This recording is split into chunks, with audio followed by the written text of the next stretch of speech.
Hello everyone. तो guys ये question है हम लोगों का LCM of A cube plus B cube and A raise to the power of 4 minus B raise to the power of 4 इनका हमें क्या निकालना है, एलसीएम निकालना है। जनरली गाइज इसका एलसीएम निकालने के लिए आपको तो सबसे पहले एलजेब्रिक एक्सप्रेशन क्लियर होना चाहिए कि एलजेब्रिक एक्सप्रेशन क्या होता है। उसके बाद आपको फैक्टराइजेशन क्लियर होना चाहिए कि फैक्टराइजेशन हम कैसे करते हैं किसी भी एलजेब्रिक एक्सप्रेशन का। उसके बाद अगर आपको एलजेब्रिक आइडेंटिटीज़ पता है उसके बाद ही आप लोग ये क्वेश्चन कर सकते हो। तो इसको करने के तीन, एक तो आपको एलजेब्रिक एक्सप्रेशन क्लियर होना चाहिए, वो क्लियर नहीं है तो इसमें आपको दिक्कत आएगी।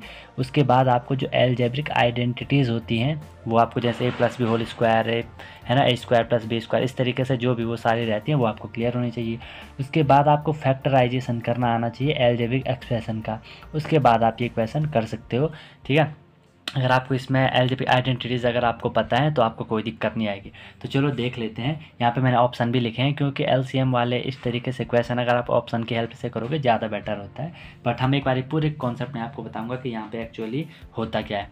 तो सबसे पहले देखो गाइज, हमारा जो फर्स्ट एक्सप्रेशन है वो है हम लोगों का क्या, A cube plus B cube.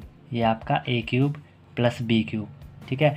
देखो एक तो होता है आपका a plus B whole cube, listen carefully. एक होता है a plus B whole cube, उसका अलग फंडा है, and A cube plus B cube का आपका अलग फंडा है। इसको अगर मैं एक्सपेंड करूँ गाइस तो इसका होता है ये, अगर हम इसके एक आइडेंटिटीज़ देखें, आइडेंटिटी का मतलब होता है जो हर जगह वैल्यूएबल हो, है ना, उसके जैसा अगर हो तो वो हर जगह एप्लीकेबल होती है। तो यहाँ पे a प्लस बी, इसको आपको याद करना पड़ेगा, a प्लस बी, और ये होता है आपका a square plus b square minus a b. ये आपकी आइडेंटिटी होती है जो कि इसके इक्वल है। इसका एक्सपेंड जो फॉर्म होती है वो ये होती है। इसको हमने ऐसे लिख दिया। अब हम बात करते हैं इसका, किसका, a raise to the power of 4 minus B raise to the power of 4। अगर आपको ये पता है फिर ये क्वेश्चन 1 सेकंड का काम होता है। अगर आपको ये आइडेंटिटीज पता है, आपको कॉमन सेंस यूज करना है। आपने गाइस एक आइडेंटिटी आपने पढ़ी होगी, मैं यहाँ पे आपको अलग से बता देता हूँ। एक आइडेंटिटी आपने पढ़ी होगी, ठीक है, कि वो आइडेंटिटी क्या रहती है आपको पता ही होगा। क्या पता होगा, आपने सुना होगा कि ए स्क्वायर माइनस बी स्क्वायर। ये आइडेंटिटी शायद आपने पढ़ी होगी, ए स्क्वायर माइनस बी स्क्वायर वाली। इसका क्या होता है, इसका हम लिखते हैं ए plus b into a minus B. इसमें किसी को कोई प्रॉब्लम है तो बताओ। इस तरीके ये वाली हर किसी ने देखी होगी, 7th 8th क्लास वालों ने भी ये देखी होगी, बाकी हाई लेवल वाले भी आप लोगों ने ऑब्वियसली ये देखी होगी, है ना। A square minus b square is equal to क्या होता है, a plus b into a minus b. इसके बाद हमने इसमें क्या करना है, इस फॉर्म को मैंने इस तरीके से लिखना है। यहाँ पे देखो ए स्क्वायर माइनस बी स्क्वायर था तो मैंने यहाँ से ए उठा लिया, ठीक है, यहाँ से बी उठा लिया, समझ पा रहे हो। यहाँ स्क्वायर था, अब यहाँ 4 है तो मैं क्या उठाऊंगा, मैं यहाँ से स्क्वायर वाले को उठाऊंगा। इसको थोड़ी समझो, a square minus b square, और ये हो जाएगा into a square plus b square. Same thing जैसे यहाँ पे थी, यहाँ पे ये 2 था तो हमने एक लिए, यहाँ पे ये 4 है तो हमने 2 लिए। इसमें किसी को कोई दिक्कत नहीं है। इसको तुम कंबाइन करोगे यही आपको मिल जाएगा, क्योंकि हम इसे मल्टीप्लाई तो करते हैं ना यहाँ पे, a into a square b into b square. भले ए का मल्टीप्लाई ए से भी होगा, फिर ए का मल्टीप्लाई माइनस बी से भी होगा, बी का मल्टीप्लाई ए से, बी का माइनस बी से, तो ओवरऑल हम पे ये बच जाता है। बाकी इसके डायरेक्ट ये मत कर देना कि a into a square b into b square, ऐसा नहीं होता है। अगर आपने एलजेब्रिक एक्सप्रेशन मल्टीप्लिकेशन पढ़ा है तो ए का मल्टीप्लाई ए से भी होगा, ए का मल्टीप्लाई बी से भी होगा, बी का मल्टीप्लाई ए से भी होगा, बी का मल्टीप्लाई बी से भी होगा। लास्ट में वहाँ पे 2 कट जाएंगे, ये आपको बच जाएगा, ठीक है। क्योंकि आप कॉन्सेप्चुअल सोल्यूशन में देख रहे हैं तो मैं आपको पूरा कॉन्सेप्ट यहाँ पे बता रहा हूँ। अगर आपको समझ आए तो वीडियो को एक बारी लाइक ज़रूर कर लेना। अगर चैनल पे नए हो तो सब्सक्राइब एक बारी कर सकते हो, ठीक है। आपको नोटिफिकेशन आती रहेगी ऐसे कॉन्सेप्चुअल सोल्यूशन के लिए। अब देखो तो ये हमने कर दिया। फिर तुम बोलोगे सर यहाँ से एक और चीज़ आ गई, है ना। आपको यही तो अपनी माइंड सेट बनाना है। ए स्क्वायर माइनस बी स्क्वायर को मैं अब ऐसे भी तो लिख सकता हूँ, क्योंकि फैक्टराइजेशन में हमें ऐसे ही खोलना पड़ता है ना। तो इसे मैं फर्दर ऐसे लिख सकता हूँ क्या, कि ए plus b into a minus B. अच्छा, किसी को कोई बोलेगा सर ये ए माइनस बी इंटू ए प्लस बी होता है, आगे पीछे लिख सकते हो, कोई प्रॉब्लम नहीं है। और यहाँ है हमारा ये क्या, ए स्क्वायर प्लस बी स्क्वायर, इसमें किसी को कोई प्रॉब्लम नहीं है। अब आपने देखा होगा जब हम एलसीएम लेते हैं तो एलसीएम लेने के लिए हम उनका क्या करते हैं, उनमें हम कॉमन देखते हैं, है ना। तो इस तरीके से करते हो ना, जैसा आप नंबर का करते हो अब आपको वैसे ही करना है।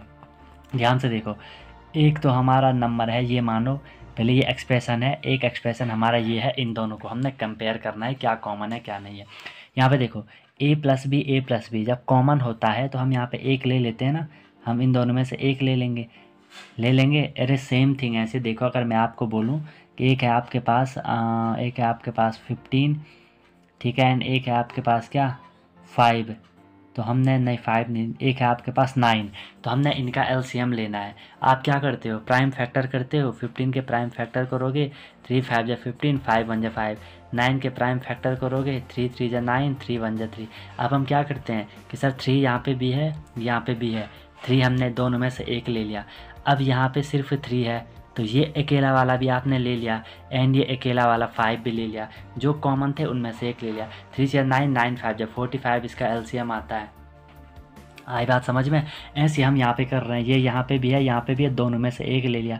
अब यहाँ क्या बचा, a square plus b square minus a b बचा, तो लिख लो यहाँ पे a square plus b square minus a b हमने यहाँ पे लिख लिया।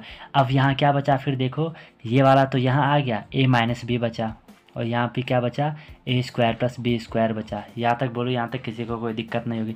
फिर तुम देखोगे सर ये तो फिर वही बात हो गई, क्या बात हो गई, a plus b into a square plus b square minus a b, same फंडा यहाँ पे बन गया जो कि इसके इक्वल है। तो इसको अब मैं सीधे लिख सकता हूँ क्या, A cube plus B cube, बोलो कोई दिक्कत। अब तुम्हें ऑप्शन इसीलिए मैंने लिखे हैं, तुमने ऑप्शन में भी दे, हर जगह देखो ए क्यूब प्लस बी क्यूब है, ए क्यूब प्लस बी क्यूब है, ए क्यूब प्लस बी क्यूब है, मिल गया। अब यहाँ पे क्या बचा फिर हमारा, ये आपका ब्रैकेट में आ जाएगा ए क्यूब प्लस बी क्यूब, यहाँ पे एक हमारा बचा ए माइनस बी, और देखो है कहीं ए माइनस बी, चेक करो कहीं ए माइनस बी है तो आपका आपने चेक करना है, ठीक है। और एक है हमारे यहाँ पे क्या, ए स्क्वायर प्लस बी स्क्वायर, बताओ कहाँ पे है, ये वाला सी वाला ऑप्शन देखो, ए क्यूब प्लस बी क्यूब, ए स्क्वायर प्लस बी स्क्वायर, ए माइनस बी, आगे पीछे लिख सकते हो। जैसे अगर मैं आपको बोलूँ कि भाई ये है आपके पास 2 इंटू 5 इंटू 6, इसे मैं अगर ऐसे भी लिखता हूँ 6 इंटू 5 इंटू 2, तो इसमें थोड़ा ना कोई दिक्कत है, या 2 इंटू 6 इंटू 5, इसमें थोड़ा ना कोई दिक्कत है, ठीक है। तो वो आगे पीछे लिख सकते हो, उसमें कोई प्रॉब्लम नहीं है, बस आपको क्वेश्चन में अंडरस्टैंडिंग होनी चाहिए। होप गाइज आपको ये समझ आया होगा कैसे यहाँ पे कॉन्सेप्ट था, एलजेब्रिक एक्सप्रेशन आइडेंटिटीज का एक क्वेश्चन था, ऐसे ही आपको इसे करना है, इसीलिए बोला डायरेक्ट अगर आप इसे करते तो नहीं होगा, इसलिए किसी चीज़ का प्रॉपर एक सीक्वेंस होता है गाइज, है ना। अब देखते हैं, अगर कोई भी आपका ऐसा ही डाउट होगा आप लोग कमेंट कर सकते हो, ठीक है। मैं तुरंत उस पर सोल्यूशन बनाने का ट्राई करता हूँ, ठीक है, ताकि आप में अगर आप सीखना चाह रहे हो कि भाई हमें कैसे ये चीज़ें होती हैं, क्योंकि आप लोग अगर सीख रहे होंगे आप इसी लेवल पे होंगे कि आपको पूरे कॉन्सेप्ट, अगर आप स्कूल के लेवल पे हैं, स्कूल में तो सारा सोल्यूशन करना होता है ना। बाकी अच्छे से करो, मज़े से पढ़ाई करते रहो, चीज़ों को सीखते रहो, ठीक है। एंड अगर आपको ये चीज़ समझ आई, अच्छा लगा, तो आप कमेंट ज़रूर कर लेना, एंड वीडियो को लाइक भी कर लेना अगर हो सके तो। समझ आ रही है आपको, ऐसे ही अगर नए क्वेश्चन चाहिए तो आप नोटिफिकेशन बेल को भी ऑन कर सकते हो, ताकि आप लोगों को नोटिफिकेशन आ जाए। बाकी मज़े से पढ़ते रहो, ठीक है गाइज, ओके।